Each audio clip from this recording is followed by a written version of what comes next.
ღაზის სექტორში მიმდინარე საბრძოლო მოქმედებების ფონზე პალესტინელები ჩრდილოეთიდან სამხრეთში გადადიან. უმეტესობა ფეხით გადაადგილდება, რადგან ტრანსპორტით მგზავრობა ძალიან ძვირიჯდება. ცეცხლის შეწყვეტის შესახებ საერთაშორისო ზეწოლის პარალელურად ისრაელს მაინც მიაქვს იერიში ღაზის სექტორზე. როგორც ჯანდაცვის ადგილობრივი წარმომადგენლები ამბობენ, ხუთშაბათს ისრაელის თავდასხმებს 17 ადამიანი ემსხვერპლა.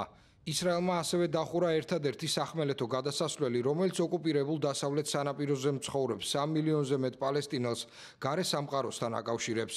საზოგადოება შეშფოთებულია, რადგან ეს ნაბიჯი გაართულებს ადამიანების გადაადგილებას. ასევე არსებობს საფრთხე, რომ იმპორტსა და ექსპორტზე უფრო მკაცრი შეზღუდვები დაწესდება. ძალიან ნერვიულობ, რადგან ჩემი ოჯახის ნაწილი ამანშია. ერთი ვაჟი აქ არის. როგორც წესი სტუმრად მივდივარ და ვბრუნდები. ახლახან ჩემმა მეუღლემ დამირეკა და მითხრა, რომ ჩვენმა ქალიშვილმა უნივერსიტეტი დაამთავრა და ახალ სამსახურს იწყებს.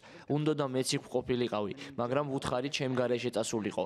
ღმერთს ვთხოვ, ისე არ მოხდეს, რომ ჩემს შვილებთან ერთად ყოფნა ვერ შევძლო. ახლა ნამდვილად ვერ ჩავდივარ მათთან. ეს ძალიან მძიმეა ჩემთვის. ისრაელმა, რომელიც გადასასვლელის დასავლეთ მხარეს აკონტროლებს, ამ კვირის დასაწყისში განაცხადა, რომ ალემბის ხიდი, რომელიც იერიქონს იორდანიასთან აკავშირებს, შემდგომ შეტყობინებამდე დაკეტილი იქნება. ყოველდღიურად ათასობით ადამიანი კვეთს ამ ხიდს. სამშაბათს პალესტინის სასაზღვრო გადასასვლელებისა და საზღვრების გენერალურმა ორგანომ განაცხადა, რომ ბოლო კვირის განმავლობაში 14,000-ზე მეტი პირი აღმოსავლეთის მიმართულებით იორდანიაში გაემგზავრა, ხოლო 11,000-ზე მეტმა პირმა იორდანიიდან დასავლეთის მიმართულებით დასავლეთ სანაპიროზე გადაინაცვლა. პრეზიდენტმა დონალდ ტრამპმა ხუთშაბათს განაცხადა, რომ ის არ დაუშვებს ისრაელის მიერ ოკუპირებული დასავლეთ სანაპიროს ანექსიას. მან პირობა დადო, რომ შეაჩერებს ამ ქმედებას, რომელსაც არც არაბი ლიდერები ეთანხმებიან.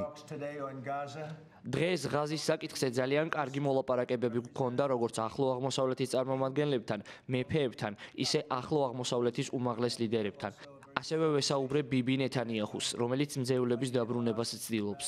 ჩვენი მიზანია ღაზაში არსებული პრობლემები მოვაგვაროთ. ძალიან ცუდია რაც იქ ხდება. ვფიქრობთ, რომ ამის დასრულება შესაძლებელია. თან ეს შეიძლება მალე მოხდეს.